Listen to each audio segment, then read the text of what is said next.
Hello বন্ধুরা, good afternoon. আজকের থালিতে ভাত বাড়িনি এখনও, বেগুন ভাজা, কলমি শাক ভাজা আর ঝিঙে আলু পোস্ত দিয়েছি। আর এই যে ভাত অনেক সকালে হয়েছে, ঠান্ডা হয়ে গেছে। এখন ভাতটা বাড়বো।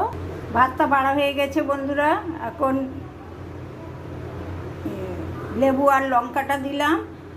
আর হয়েছে রুই মাছের কালিয়া, এই যে রুই মাছের কালিয়া।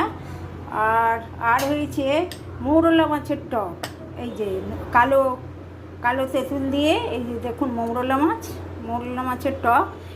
এই টকটা আমার মেয়ে করে ফাটিয়েছে। এর রেসিপিটা আমি অন্য দিন আপনাদের সাথে শেয়ার করব। দেখুন মৌরলা মাছের টক কালো তেঁতুল দিয়ে। আজকের রেসিপি কেমন হয়েছে দেখে বলবেন বন্ধুরা।